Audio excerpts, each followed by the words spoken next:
Le crédit immobilier, que dis-je, la production de crédit immobilier a poursuivi sa chute en septembre, c'est ce qui ressort des données publiées par la Banque de France. Bonjour Christopher. Bonjour. Christopher Denbiek, conseiller en stratégie d'investissement chez Pictet AM, production de crédit immobilier. On donne les chiffres, 9,2 milliards d'euros donc de crédit immobilier octroyés par les banques en septembre, 9,9% au mois d'août, on est au plus bas depuis 2016. Est-ce qu'enfin on s'approche du fond de la piscine ? Oui, probablement. On a vraiment une dégringolade qui est très importante, à la fois au niveau des crédits immobiliers. Il y a un autre indicateur qui est important pour le marché de l'immobilier, c'est tout simplement les nouveaux permis de construire. Alors c'est un phénomène européen, mais par exemple en France, on a des données qui portent simplement jusqu'à janvier à juillet. On a une baisse de 28% des nouveaux octrois de permis de construire. On est à peu près dans la même zone que les autres pays européens. Sur une période un peu plus courte, c'est 27% au Royaume-Uni. Donc c'est vraiment un phénomène qui est généralisé. Ce qu'il faut bien voir, c'est qu'effectivement, l'impact de la hausse des taux, vous en parlez précédemment sur un autre sujet de la Banque centrale européenne est très perceptible. L'élément qui est important, c'est que la politique monétaire est probablement, en tout cas au niveau des taux directeurs, sur un phénomène de pause. Donc on devrait avoir une stabilisation à horizon 2024. Alors l'enjeu est de savoir à partir de quel moment. Oui, à horizon 2024 du marché de l'immobilier. Et stabilisation probablement malgré tout à des points bas, ce qui est le problème. Ouais, après ce qu'on ne sait pas, c'est parce qu'on a compris qu'évidemment ce qui freine l'octroi de crédit, c'est évidemment la hausse des taux moyens de crédit multipliés par 4 oui. en 2 ans. Et puis aussi des gens qui, parce que ça coûte trop cher, le premier mètre carré, même si ça baisse à peine un peu, qui reportent leur projet d'acquisition aussi. Je veux dire, c'est... Oui, vous êtes contraint des deux côtés. Effectivement, déjà, si vous êtes prêt à accepter un prêt immobilier beaucoup plus élevé qu'il y a quelques années de cela, vous devez avoir un apport dans tous les cas qui sera beaucoup plus important. Donc déjà, vous êtes contraint sur cet aspect-là. Et bien évidemment, même si on observe dans certaines villes une baisse des prix immobiliers, on n'est pas sur une baisse qui est suffisante pour éventuellement compenser la perte de pouvoir d'achat. Exactement. Donc à la toute fin, vous êtes sur un marché de l'immobilier qui est toujours trop cher, ou en tout cas pas accessible à tous. Et c'est vraiment cette poche d'accessibilité qui devient le vrai problème. Et sachant qu'a priori, puisque le gros de la vague est derrière nous, il est assez peu probable qu'on ait un effondrement des prix de l'immobilier en France. C'est pas du tout un scénario aujourd'hui. On a une accalmie, il y a bien sûr au cas par cas quelques zones en bulle, mais force est de constater qu'au niveau national, c'est pas du tout le sujet. Donc on peut s'attendre à ce que le marché de l'immobilier ait du mal quand même à redémarrer. Le vrai sujet pour 2024, c'est probablement plus stabilisation des points bas qu'avoir un redémarrage dès 2024. Je sais que certains l'anticipent du marché de l'immobilier. Donc stabilisation de la production de crédit, redémarrage quelque part en 2024, plutôt deuxième semestre 2024 ? Premier semestre, ça me paraît compliqué, plutôt deuxième semestre. Et ce qu'il faut bien voir... Parce qu'on dit que les banques ont tendance à rouvrir le robinet du crédit immobilier, donc...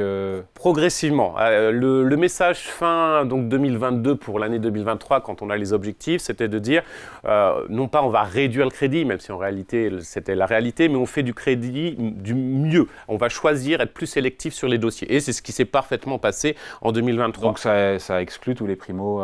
Pour les primo-accédants, effectivement, c'est un vrai problème.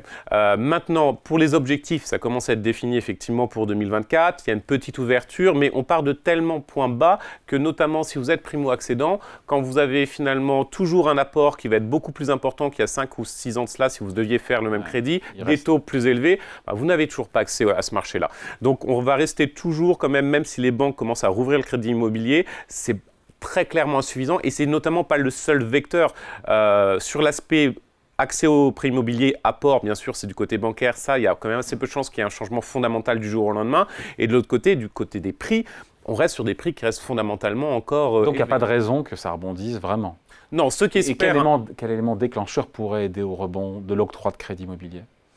Aujourd'hui, on ne voit pas aujourd'hui. Aujourd'hui, ce qui va être très compliqué, c'est que le secteur bancaire est confronté à une situation où ils ont quand même, et c'est ce qui expliquait l'approche pour 2023, des craintes sur les prêts qu'ils ont octroyés, que ce soit des prêts à la consommation, aux entreprises, des prêts au niveau immobilier.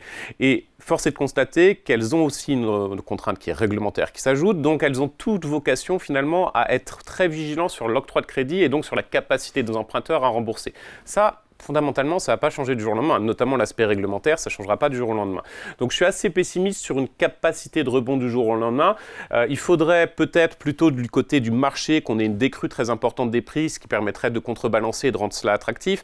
Mais là encore, il n'y a pas d'éléments qui nous permettent d'aller dans ce sens-là. Donc on est plutôt probablement sur quelques années de vaches maigres du côté du secteur de l'immobilier, après avoir connu un dynamisme qui était finalement une anomalie par rapport à la norme. Après, si on veut finir et on termine là-dessus sur une note positive, la BCE semble en avoir un petit peu terminé avec ces hausses de taux d'intérêt. On se dit que ça sera positif à un moment donné ou à un autre pour le crédit immobilier, voire même le jour où on aura des baisses de taux quelque part 2024-2025. Exactement, il y aura le redémarrage. Là, on peut s'interroger notamment si on regarde la structure de l'économie française, si les taux directeurs en zone euro ne sont pas un peu trop élevés. Grosso modo, le calcul économique qui est assez simple qu'on fait, c'est vous avez une inflation, en tout cas cible d'inflation à 2%, la croissance potentielle en France est autour de 1,5%, il faudra un taux directeur à 3,5% pour que ce soit optimal. Vous l'avez mentionné précédemment, on est au-delà de 4%, on est à 4% au niveau de la BCE, donc on est peut-être sur une politique monétaire qui est un tout petit peu restrictive, ce qui explique aussi qu'on a un impact de compression sur le marché de l'immobilier. Ouais, sachant que c'est le taux à 10 ans qui finance, sur lequel est indexé les crédits immobiliers et pas les taux directeurs de la BCE. Non, mais vous avez quand même la pantification qu'on évoque sans cesse, bien sûr, du marché obligataire qui reste toujours la petite problématique.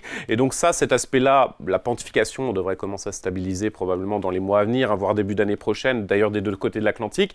Mais effectivement, tant que vous n'avez pas une baisse des taux qui est très dur à percevoir, mais probablement pas avant la deuxième partie de l'année prochaine, ça va être très dur pour avoir un redémarrage de l'immobilier. Mais bien, comme vous l'avez mentionné, si on veut finir un peu sur de l'optimisme, ça va finir par baisser ces taux-là pour soutenir davantage l'activité économique et ça bénéficiera aussi au marché de l'immobilier. Allez, merci beaucoup, explication. Merci. Christopher Denby, conseiller en stratégie d'investissement chez Pictet AM. Merci. Merci.